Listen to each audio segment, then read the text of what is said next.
No birthday dinner. We need that money for my parents, my daughter-in-law said. I just nodded, not out of weakness, but because in that exact moment, I realized that talking wasn't going to change a single thing anymore. Then my phone rang. Hey, boss, the contract is ready for your signature. That was the moment my son looked at me, truly looked at me for the very first time. We're calling off the birthday dinner on Saturday, Karen, Vanessa said carelessly, thudding her heavy coffee mug down onto my old solid oak table. My parents are taking a last-minute trip to Maui, and we need the money to cover their beachfront hotel. I didn't look up. Instead, I just calmly smoothed out a wrinkle in the soft tablecloth. My son Julian was sitting right next to her, staring blankly at his phone, like he was paralyzed. He'd been quiet like that for months. Ever since my husband passed away, unexpectedly 2 years ago, the two of them had been living in the upstairs apartment of my house. I didn't charge them a dime in rent. All I asked was for them to pitch in a fair share for the monthly utilities. But those payments had completely stopped quite a while ago. Lately, Vanessa had taken it upon herself to run everything in this house, from the weekly grocery list right down to my own milestones. Besides, it's your 60th. It's not like it's a milestone year or a big deal anyway, she added, avoiding my eyes entirely. To Vanessa, the only things that mattered in life were things you could show off in glossy photos, just like her parents' luxury vacations. Julian cleared his throat briefly, looking up, but he didn't say a single word as his wife casually erased a day I had carefully planned. In that moment, I didn't feel the urge to cry or scream. Anger had become a poor advisor in this house. That much I had learned. Instead, I felt a deep cold and incredibly sharp certainty today. The line had finally been crossed. I stood up in silence, took my empty mug, and deliberately rinsed it out in the sink. Vanessa watched me with a triumphant smirk, completely mistaking my silence for submission. She had no idea that in my head I was already doing the math on the last 6 months of expenses. The extra cash I had been handing them every month to help out with groceries was about to find a brand new purpose. Suddenly, my phone buzzed in my apron pocket. It was a short text from Marcus, the longtime managing director of the boutique real estate firm my husband and I had built from the ground up decades ago. Vanessa and Julian thought I survived solely on a tiny social security check and that the business had been sold off ages ago. In reality, I quietly held an 80% stake behind the scenes. I typed out a brief reply. Playing by their arrogant rules was officially over. The next morning, I started my day at exactly 6 o'clock, long before the two of them upstairs were even awake. My first stop was down in the dark basement with a flashlight heading straight for the main breaker box and the central heating valves. I turned the heat for the upstairs floor down to a strict energy-saving baseline of exactly 64 degrees. It was perfectly legal. It was my house after all, and winter was basically over anyway. If you want to cut back on energy in a big way, you have to embrace a little's chill. When Vanessa walked into the kitchen around 9 o'clock in her silk bathrobe, she was visibly shivering, hugging her arms tightly against her chest. "Karen, did you turn off the heat or something? It is absolutely freezing upstairs," she complained loudly, pouring herself a cup of my freshly brewed coffee without asking. "Energy prices have skyrocketed, Vanessa," I replied evenly, not looking up from my morning newspaper. "I have to cut costs drastically starting today, since my personal birthday budget is now covering your parents' hotel bill." Her mouth dropped open to fire back. The phone on the wooden kitchen table cut her off. The screen lit up with the caller ID Marcus, office. I deliberately hit the speakerphone button while calmly spreading butter on my toast. Just then, Julian stumbled into the kitchen, looking sleepy and disheveled. "Good morning, boss." Marcus's deep voice echoed clearly through the room. "The new lease for the commercial property downtown is finally ready to sign. The notary is just waiting on your green light to set the appointment." Julian stared at the phone as if the device had just performed a miracle. His fork, loaded with scrambled eggs, stopped halfway to his mouth. Vanessa knit her brows, visibly bewildered by the respectful title, boss, a word she had never heard used in reference to me. "I'll swing by the office this afternoon, Marcus. Have the paperwork ready," I said shortly and hung up. An oppressive, almost eerie silence instantly filled the kitchen. "Since when does your old coworker call you boss?" Julian asked slowly, setting his fork back down on his plate. His tone shifted between deep skepticism and a sudden unfamiliar curiosity. Vanessa let out a sharp, dismissive laugh and shook her head. "It's probably just some old inside joke from back before he retired. As if your mom is out here signing major corporate contracts today." I didn't correct her. It was always much more effective to let people stew in their own arrogance until reality slapped them in the face. "I need to get moving. I have some important errands to run," I said, simply getting up from the table and putting on my classic navy wool coat. In the narrow hallway, I noticed Vanessa's expensive designer boots were carelessly blocking half the walkway. I picked them up and set them neatly, but with deliberate force, into the darkest, furthest corner of the shoe closet. Boundaries, I believed, started with the little things. When I walked into our thriving company's bright office that afternoon, I inhaled the familiar scent of paper and wood. Marcus politely handed me the latest documents. "Your daughter-in-law actually called here yesterday, Karen. She was demanding to know if we had any old unused furniture in the warehouse that she could haul away for free for her parents." I just shook my head. Vanessa was already trying to milk the network I had built without even knowing who she was actually dealing with. "Don't give her a single thing, Marcus. And please stop the monthly stipend for Julian's car immediately. He's old enough to earn his own money and cover his own expensive lease payments," I instructed firmly. I signed the contract for the new property. It was a phenomenal deal, one that secured the company's financial future for years to come. When I drove back home, I saw Vanessa's car in the driveway. She had parked sideways, completely blocking my usual spot. Instead of throwing a fit, I just parked out on the main street and walked up to the house. At dinner time, the three of us sat at the large table. Vanessa had cooked, but demonstratively only for herself and Julian. A single small pot of basic pasta sat on the stove. "We figured you'd be eating out tonight, seeing how incredibly busy you were with your secret contracts," Vanessa said, with a smug, unmistakable smirk. Without a word, I went to the fridge, pulled out my own bread cheese and a fresh tomato. I sat down at the table and quietly ate my own dinner. "Julian," I said after a few long, heavy minutes of silence, "starting next month, you need to pay me an $800 monthly utility fee for the upstairs apartment. The new city utility statements just came in." Julian nearly choked on his pasta, coughing violently. $800, Mom? That's almost half my paycheck. We're strictly saving everything right now for Vanessa's parents' hotel."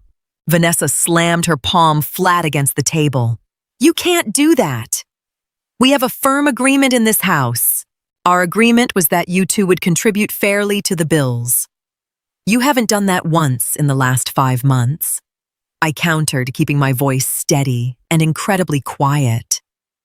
"If you have enough money to cover a luxury beachfront hotel in Hawaii for your parents, Vanessa, then you have enough money to cover the roof over your own heads. Otherwise, you'll need to find your own apartment." Julian looked completely helpless as he glanced at his wife. For the very first time, I saw a flicker of raw reality hit his eyes. Vanessa stood up furiously, storming out of the room and slamming the wooden kitchen door so hard, The glass rattled. Julian stayed behind his head, hanging low.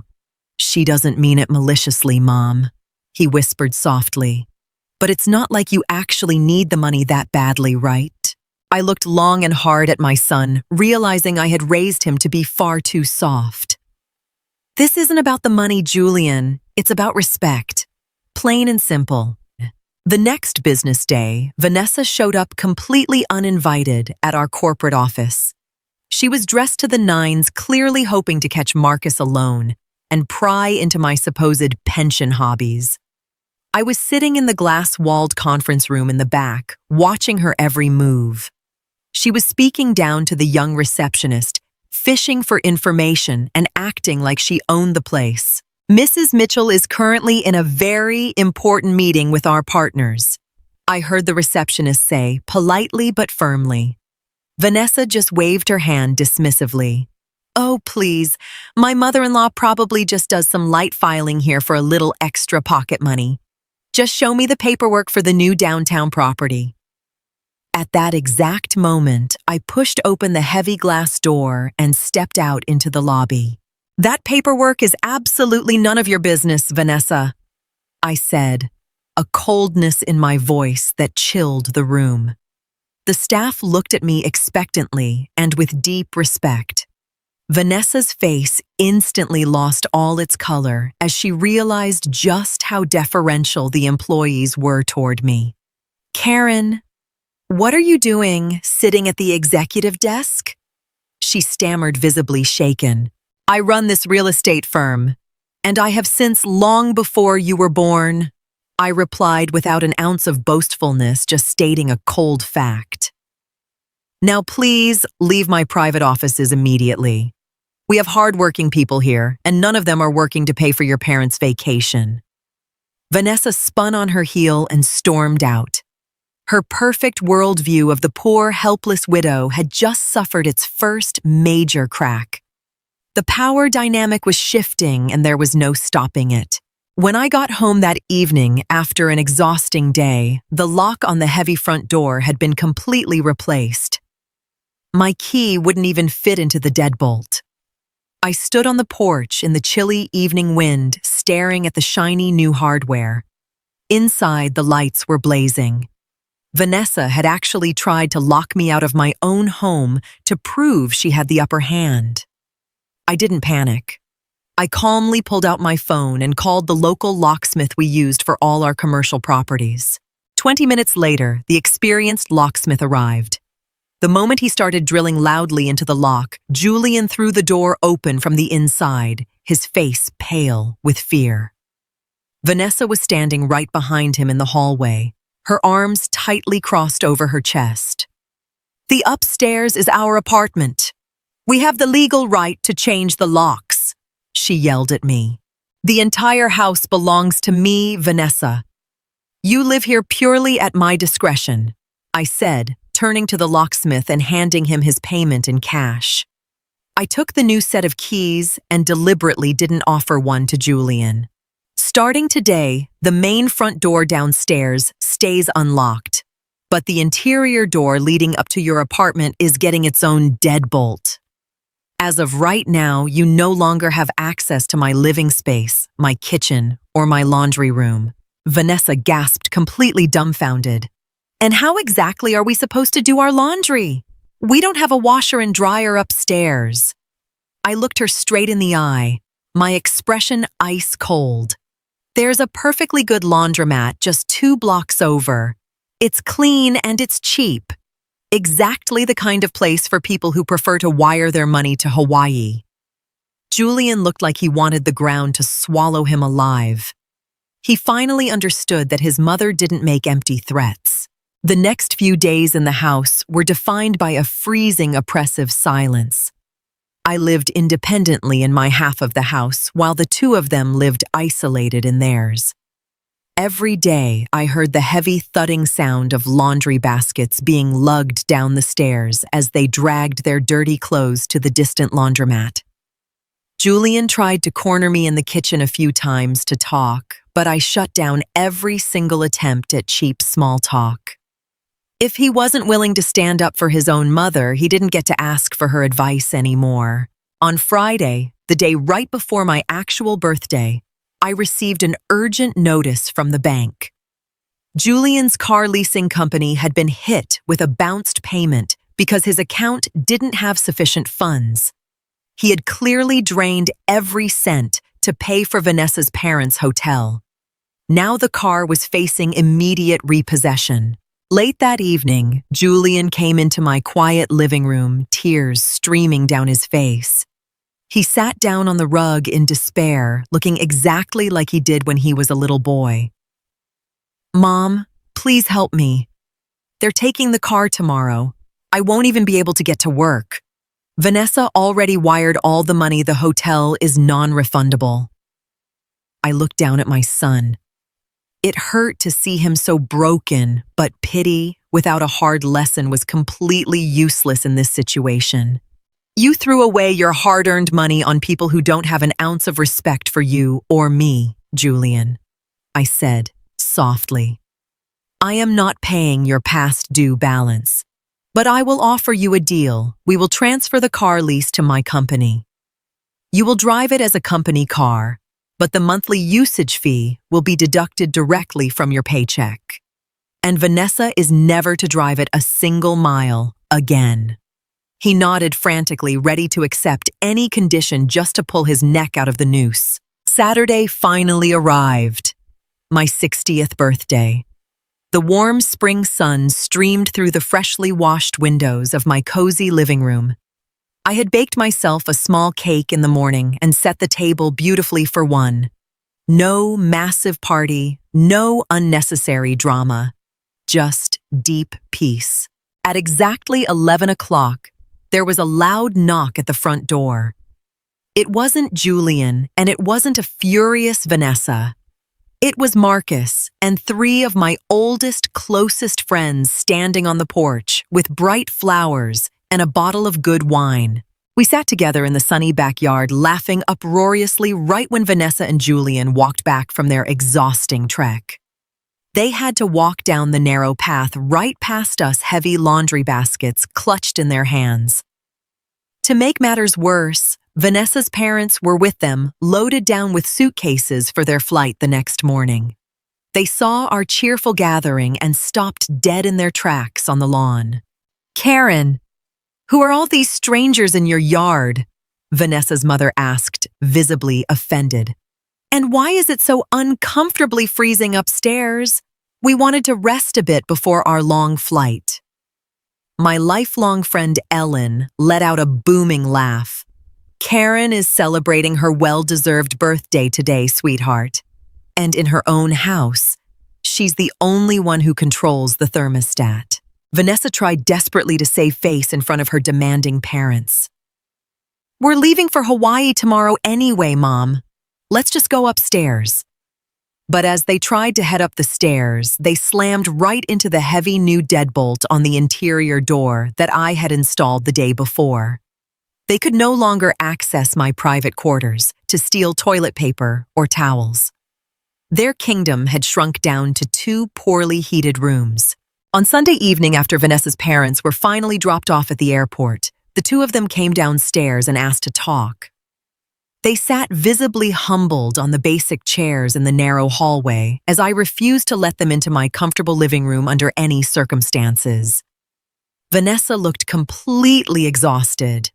The artificial confidence she had flaunted for weeks had entirely evaporated. Julian looked like a man who had finally woken up from a long, terrible nightmare. "We can't keep living like this, Karen," Vanessa began this time without a shred of aggression in her voice. "The house is too cold, we can't cook when we want to, and Julian's car belongs completely to your company now.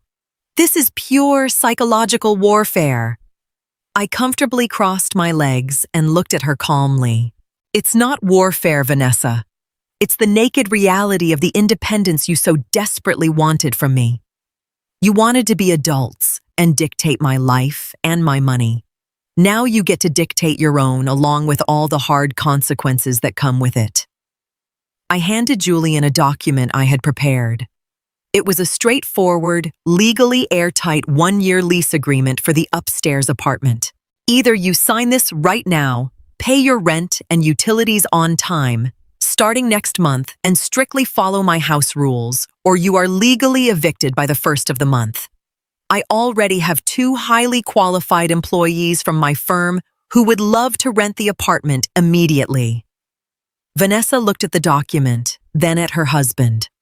She knew perfectly well that in this expensive city they would never find anything remotely comparable on the open market with the budget they had left. Julian picked up the black pen and signed the contract first, without giving his wife so much as a single glance. It was his first truly independent action in months. After a brief hesitation, Vanessa followed suit in silence, her hand visibly shaking. She had finally learned that someone else's money and social status are completely fleeting if you don't have a stable foundation of your own. I took the signed paperwork and filed it neatly into my binder. Good. The first rent payment is due on the first of the month. The heat will be restored to a normal level as soon as the first direct deposit clears into my account. Now, if you'll excuse me, I have an important corporate meeting early tomorrow morning. They stood up slowly and quietly walked back up the stairs. No loud door slamming this time, just the steady, almost respectful sound of footsteps on the wood. I walked back into my quiet living room, turned off the overhead light, and looked out the window into the dark garden. My birthday was over, but I had given myself the absolute best gift possible. I had successfully taken back my inner peace, my self-respect, and the clear boundaries of my own life. You don't need loud words, endless shouting matches, or expensive lawyers to put people back in their place. Sometimes it's more than enough to just hold on to the keys to the kingdom and keep your hands firmly on your own finances. I sank deep into my armchair, took the last sip of my wine, and thoroughly enjoyed the wonderful, well-deserved silence of my home.